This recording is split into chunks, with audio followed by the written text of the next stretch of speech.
Hello, and welcome to Health Talk, a show where we dive into common health challenges with local experts to bring you the information that you need to live your best, healthiest life. My name is Dr. Desmar Walks, family physician and local health authority for Austin-Travis County. There's overwhelming evidence that even today, Black women are not treated with the same quality of care as their peers. Pregnancy and postpartum can be particularly dangerous times in our lives. A Black woman is 3 times as likely to die from a pregnancy-related cause than a white woman. The good news is that more than 80% of pregnancy-related deaths are preventable. And today we're going to talk about how to be an effective advocate for yourself and your loved ones during pregnancy and beyond. To discuss today's topic, we have today on our show Cynthia Washington from Austin Public Health. Thanks for being with us, Cynthia. You're welcome. Cynthia is a public health program coordinator in the Health Equity Department at Austin Public Health, where she focuses on maternal and infant health in the MyOp program. Yes. Welcome. Thank you. Tell us a little bit about your role at Austin Public Health. Okay, so my role, as you said, is the program coordinator for the program, and the main thing that I do is support the community health workers in what they do. So in my daily role, I'm, assisting them with finding resources that the moms need. I'm looking for trainings for them and for the moms, and anything that they can't find. So our support system is pretty strong. So I'm supporting them. We have a supervisor and we have 5 community health workers that work one-on-one with the women. And with the moms, we do home visits, we provide resources, we'll even do birth support if they want us to. And we have a group called Mamas in Motion, and that group there, we meet bi-monthly. Mm-hmm. And at that group, we talk about different subjects and stuff, because we're all community health workers, but actually we're all community health worker instructors. So that's another thing that I do for my job, is that, that I train community health workers. And so the program's been around for about 10 years. We started out with 12 community health workers that were certified. It was intended to be a grassroots program, but public health kind of changed a few things a little bit. But all of the community health workers came from the community. They're moms. Most of them are moms coming from this community, working with the moms. So that was the strategy that we wanted to use, was that we were going to use, peers. And so with the peer approach and the community health worker approach, it was more apt that we would get the moms to get into care earlier, and also to find out some of the things that they don't know, because sometimes we get moms that have had a couple of kids and they know everything, but they've never been educated on, how to have a baby or anything like that. So, yeah. And MyOp stands for? The Maternal Infant Outreach Program. Thanks. In your experience, what is the most common barrier that Black women face when seeking medical care in our community? Well, one of the barriers is access. So access, meaning that, the clinic is here and yet maybe in East Austin, but if the bus isn't running where I live, or if it's not taking me to the location where I am, then that's a barrier for me. Because we do, like for our program, we offer bus passes, and it works most of the time, but like in the summertime, it's not working too good because it's so hot, and they may have other children too. And so they get on the bus with their children, they're pregnant, and may have to catch a couple of buses, to get there. And then when they get there at the appointment, they may be late because they might have missed the bus, or anything could have happened on that time. And so a lot of clinics have that 15-minute or that 10-minute delay where you have to, so it's discouraging. Once I get there and I'm at my appointment and they say, oh, well, you have to reschedule because, so we've had some of that. So I would say that would be a barrier. And also that they're not being listened to, if they're telling you that they're having some issues with pain or nausea or whatever, like we've had situations where the mom couldn't get the medication, pain medication, because she had a history of substance use. And then we had moms that didn't have a history of that, but they still had that thing of, okay, well, we can't give you anything else now, so and the other barrier is getting back to work, because a lot of times they have to go right back to work because they don't have that job, maybe not have that job that gives you that time off. And so I have to get right back to work. And so now I have to find a space for my baby to go. So that's the other thing is childcare. So those are, housing is everybody in Austin. So I wouldn't even put that one in there, but that is one of our long-standing things that we've had issues with, finding moms housing. How would you say racial bias in healthcare manifests itself? And what impact does it have on the quality of care that Black women are receiving? I think it has a great impact because it's whether if you're going to go back to the doctor or not. Because a lot of the Black moms are showing up late to prenatal care already, and so if they get to the clinic and because they go to a lot of the community clinics. Now we have moms that have insurance from their job, so not everybody is low income and not everybody is. This is not a financial type of issue that we're talking about now. We're talking about a disparity in women that, we've had women that are doctorates, and they still had, a unfit pregnancy. We call it unfit because it could have been better and the things, and we're there to try and advocate, but we can only do so much. I think that when we get the moms, if we talk to them enough about what's going on in their lives, like besides being pregnant, what else is going on? Is it you have a housing situation? Is it some intimate partner violence going on? Is it do you need food? We recently, like since COVID, thought about that, like asking people, do you have food? Because a lot of times they won't tell you those things because they're shame, the stigma of it, that, hey, I'm in housing or not in housing and I have a job and I can't eat, because I think that a lot of times if we don't ask those questions, if we don't get into that personal thing, then we'll miss a lot. And even the fact of me telling you, like, hey, I've been having these pains, they've been happening every day, when you get to the doctor, I think that has something to do with it too. When you say that they're reluctant to tell you because they're possibly feeling ashamed, and you're somebody, peer support from the community, are they talking to their doctors who are not really seeing them about food and about the things that they need? Yeah, no. You touched on this about the maternal health crisis that's affecting Black women, and you said it's not just women who are low-income women. It's not just impacting women who may not have received higher levels of education. It's affecting all Black women. Can you talk to me a little bit more about some of the examples that you've heard from your clients about? Yes. Well, and so our program, works with and focuses on Black women, African American diaspora, because we actually have quite a few moms that are from Africa.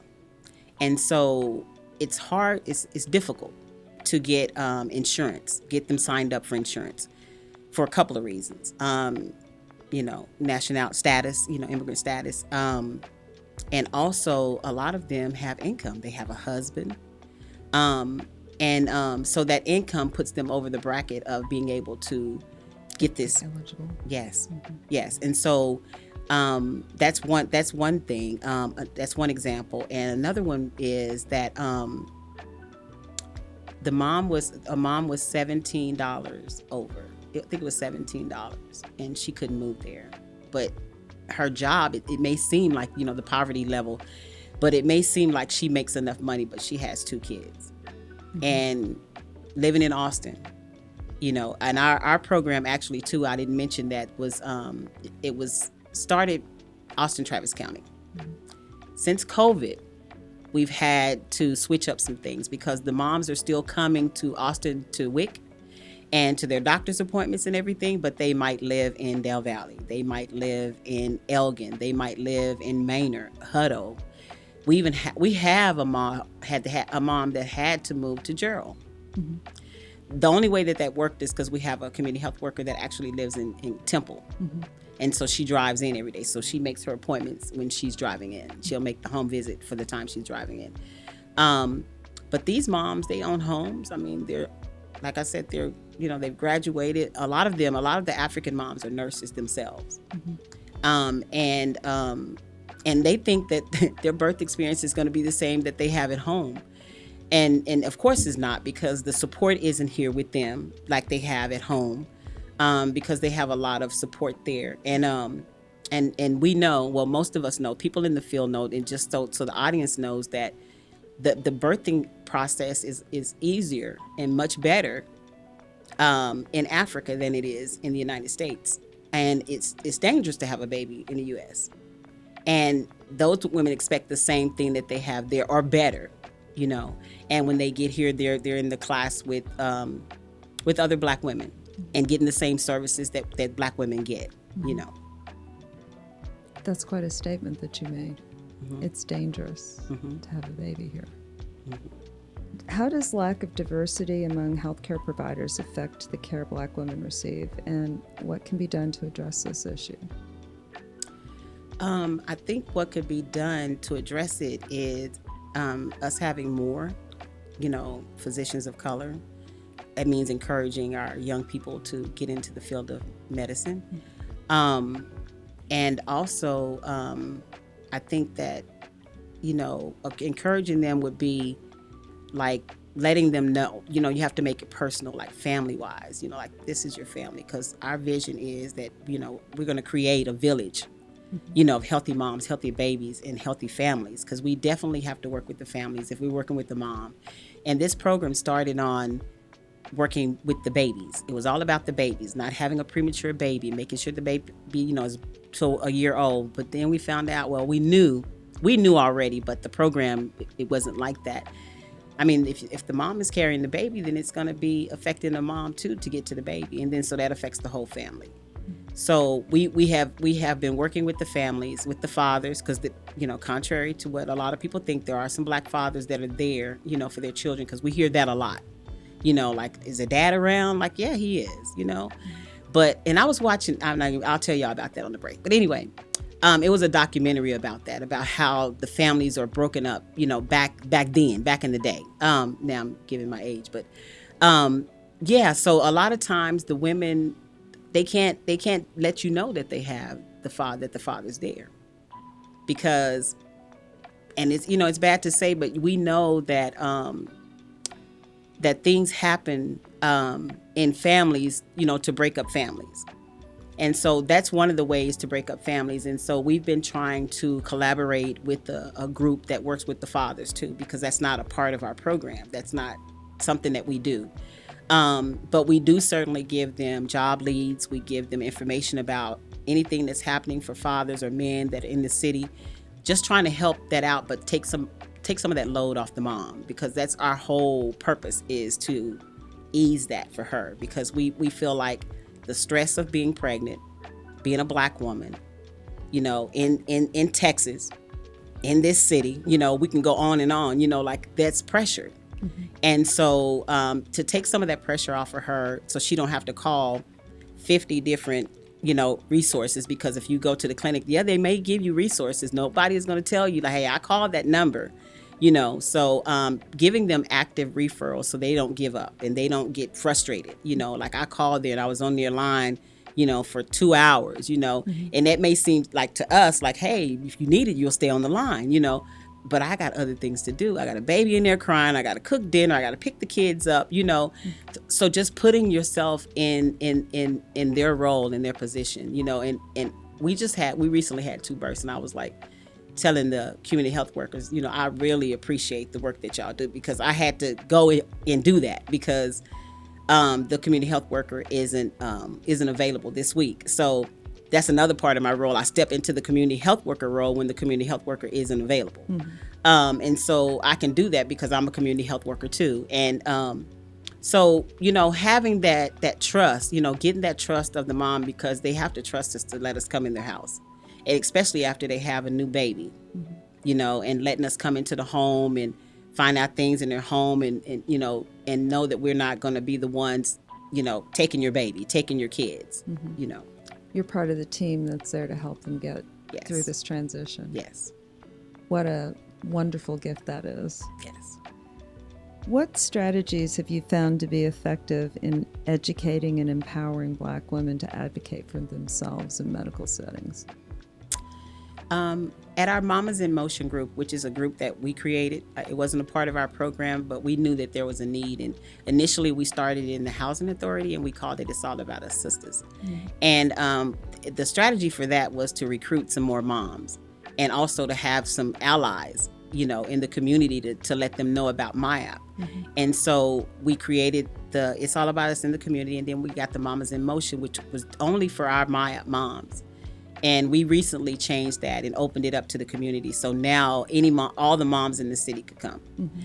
And so what the different topics that we talk about helps them to advocate. So we do role playing. We do activities, so that we can talk it out, even as far as let's write down some questions, that you would ask the doctor when you go there, because I know I do. When I forget what I want to tell them, And so some of those, something like that. And then even teaching them about the birth, the stages of birth, because nobody's ever talked to them about that. You just go in and you have a baby, And so giving them that education and making them own it, and making them know that, that this may be something that would give you an adverse reaction of what you wanted, the outcome that you wanted. And so, like teaching them how to eat, healthier, I guess, we do some cooking classes. We've done some juicing, just for the nutrition part of it. And we've also talked about self-care and mental health. Yeah. Because nobody wants to talk about mental health, so we have to say it in another way. We can't say mental health. Well, we could, but it wouldn't be as fun, and it wouldn't be as, people wouldn't take it as good. But we do activities around that to see how you feel. Like we put out a thing of M&Ms and just say, hey, pick your color. And everybody's going to pick their favorite color. They're not knowing that it's the question behind that, And so those are some of our strategies, is through education, making sure that they know and that they have the facts for themselves to make the right decision for them. And making it fun. Making it fun. They're with other moms that are going through the same thing. Yeah. How do chronic conditions like hypertension and diabetes disproportionately impact Black women? And I'm not talking about it from a medical standpoint. I'm talking about it from your side of the coin, where you're faced with a woman that missed that appointment, or made the appointment and got a prescription and they were told they needed to eat a certain kind of way. Tell me about that. So with that, then what we would do is like gather up some recipes, like for your favorite dishes, because there's a way to make it, healthier. And so in talking to her about that, and then ensuring that she can get that, like those vegetables and stuff, letting them know like there's a food bank every day. Even if you don't really need the food bank in that way, you may need the, the produce. So you can go here, you can go there and get all, when it's in season, you can go and get that. And make healthier dishes by giving them the recipes, and even by, if they come to our classes, Miss Deborah makes greens, and she does a healthier version of the greens. We don't put the fat back in it, things like that. Just making sure that they know that we're not trying to stop them from doing, living, but just living better. And you have to sell that. Yeah. And not just with pregnant women, you have to sell that with people. With everybody. Yeah. Because those are changes that are cultural, right? Yes. Yeah. Yes. I wonder, can you give us some of the things that you're working on that are community-based initiatives, like the moms group that you've developed, and how those things you feel, how you see them in improving outcomes? I see the Mamas in Motion improving outcomes because we've seen it too. We've actually seen it in action. By the moms, some moms that don't get out the house, because I don't have anybody to watch these kids, and so I can't go there, whatever. So I think just them getting out of the house and coming to the classes and learning different things because they're so excited about the information, that they're learning, because we know that a lot of it, some of it they may know, but a lot of it they don't. Like, we had a mom that was there from the community though, and she was like, I got 8 kids, I know what to do with that. I was thinking like, okay, well, I mean, did you know that they recommend, Vitamins. They recommend vitamins, and they recommend that you space your children out a little bit, No, I want to have them all at one time. And I was like, it's your choice. I'm just letting you know that that's some information, that you need to know. But I think that, the classes, by them having the classes, learning more about it, that I think that will help them have better outcomes. Talking to them, letting them talk, getting information from them, because you learn a lot when you just be quiet. What are some things that you would say to a woman who's thinking about having a baby and they may have the opportunity, because they're listening to you right now, to get in touch with MyOp? Would you recommend that? I would definitely recommend that. And then you could give them a lot of information beforehand, right? Yeah, because, and we pride ourselves on saying that, we see women before pregnancy, preconception, and even after pregnancy, at any stage of your pregnancy, and we try to get the moms in before 22 weeks. That's our goal. But we don't turn moms away because they are 30 weeks. If you're having your baby tomorrow, hey, welcome to the family, because there are still some things that we can do with you, because we still want to, make sure that baby is okay. We want to make sure you're okay, that you go to your postpartum appointment, things like that. So, yeah. Well, I just want to thank you so much for being with us here today, Cynthia. That's all the time we have for today's episode of Health Talk. Thank you to KAZI 88.7 and to St. David's Foundation for their support of this program. Until next time, take care of yourselves and each other. This is Dr. Desmore Walks signing off. Be well.